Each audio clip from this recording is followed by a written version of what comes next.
Bonjour, mesdames et messieurs. In this video, I want to reveal all the secrets and all the tricks to get an amazing panorama like this without a tripod. This was shot by hand without a tripod and it's gallery quality.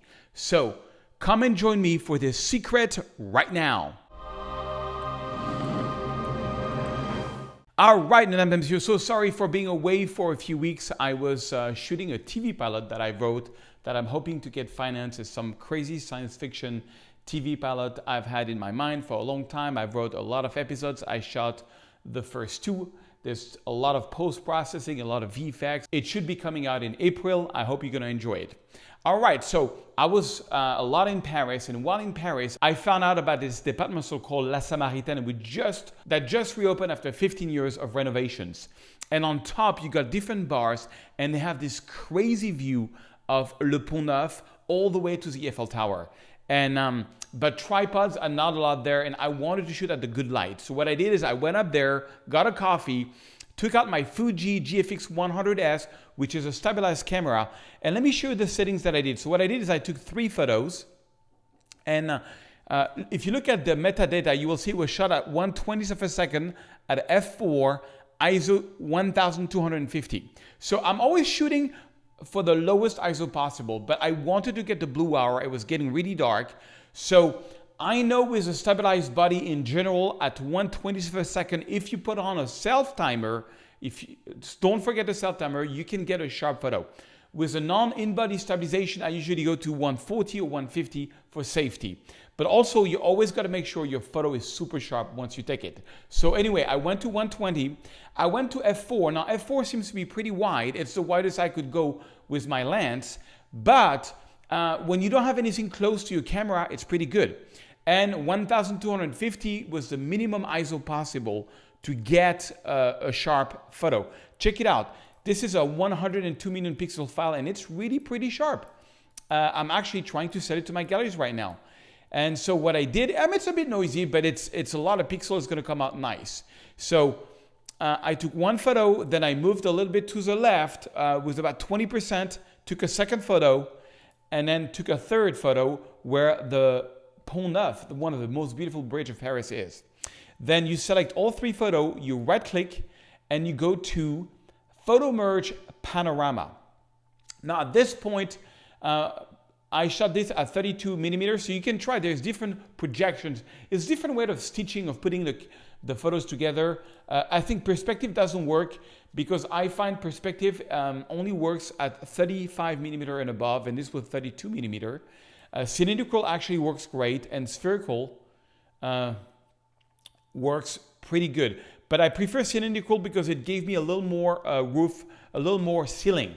So then what I did is I clicked here on this new option called Fill Edge. And what that's going to do is going to create all the missing pixel that was there. And it's going to do a good job for the sky. It's going to do a really bad job here. It can be very useful, especially for the sky. Okay, then I never use the auto setting option because that's going to retouch the photo without my agreement. I never use auto settings. Create stack, yes, it's good to get tidy and to get everything into one place. And boom. So this is the final result, and it's a DNG file. It's a RAW file, but it's a panorama RAW file.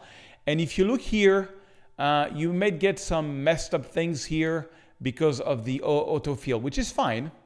The first thing I'm going to do is I'm going to crop this, and I'm going to use. So if you use the cropping tool here, you can get, and you press the O key, you can get different composition aid. So classic is rule of third. This is a different way of composition where you have to put interesting things at the intersection.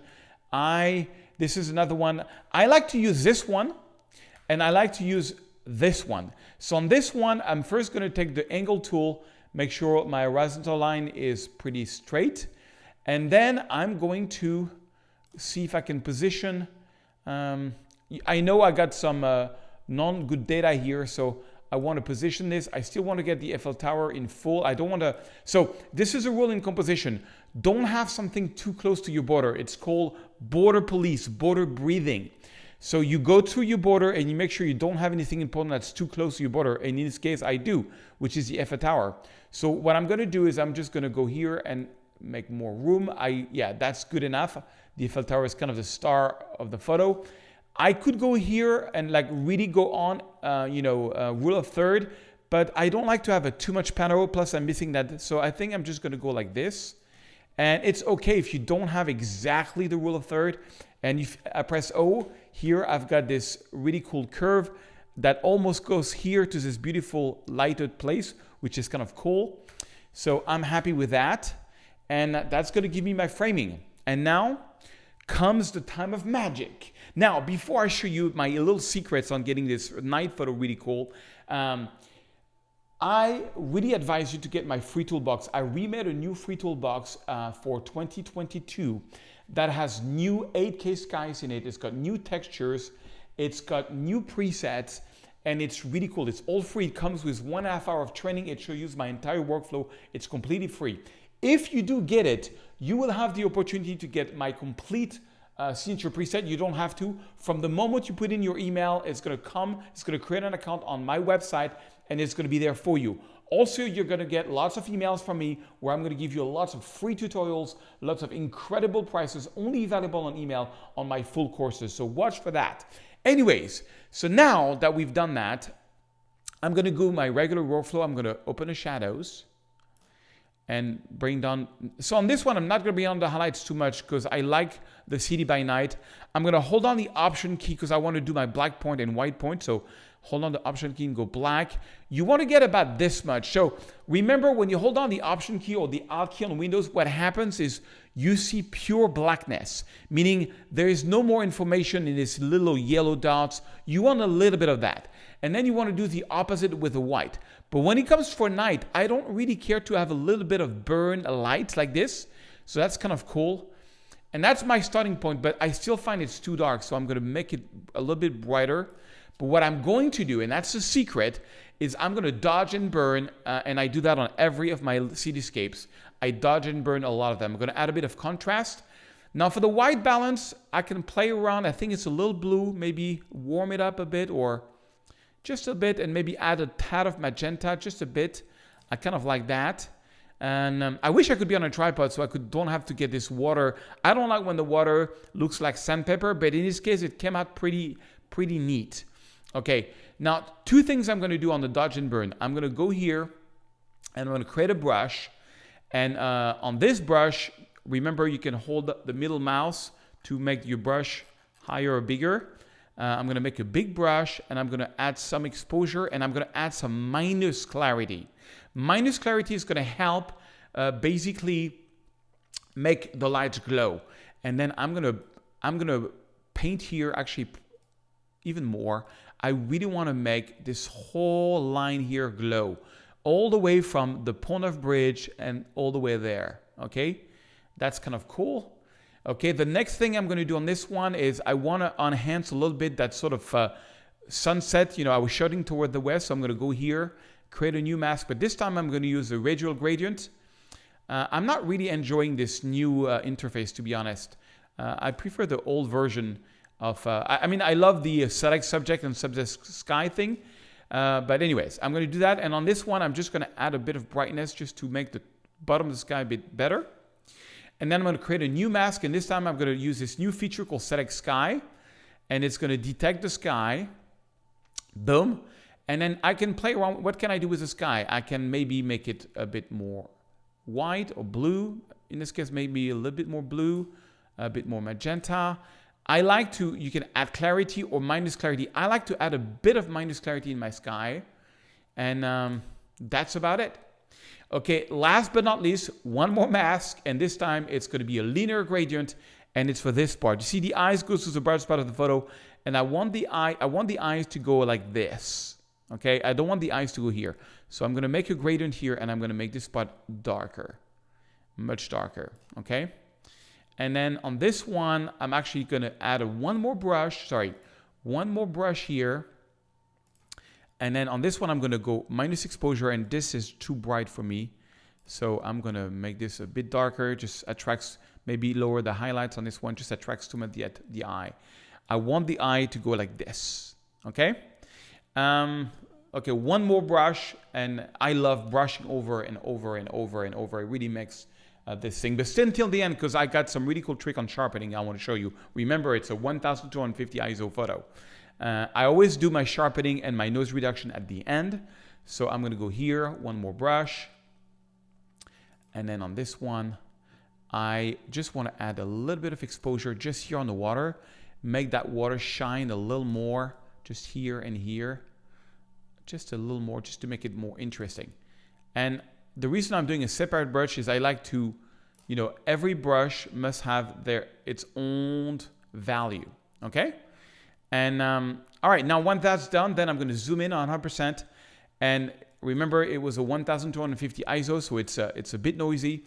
So what I'm going to do is I'm going to go to noise reduction here, detail, and I'm going to go probably around 20 of noise reduction.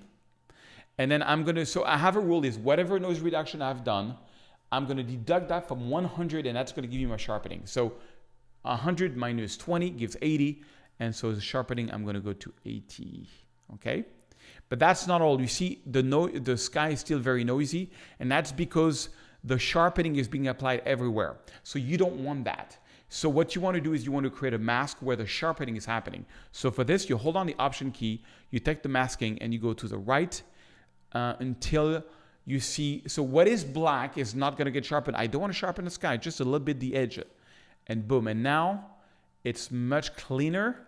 But that's not all. What I'm going to do now is I'm going to take one more brush for sharpening. And this time I'm going to add just a little bit of texture and a little bit of clarity. Okay. And then, oh, sorry. Where's my tool here? Brush. I don't know what I did. Clarity. Yes. Okay. Here's my brush.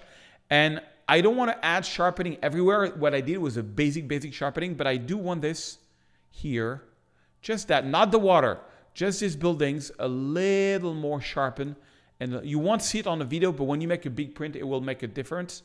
I want to make this a little more sharpened and a little more. I mean, it's not the sharpest photo in the world because it's 1250 ISO, but I'm telling you, it's going to print really well. I'm actually going to print it from my home. I really enjoy this photo.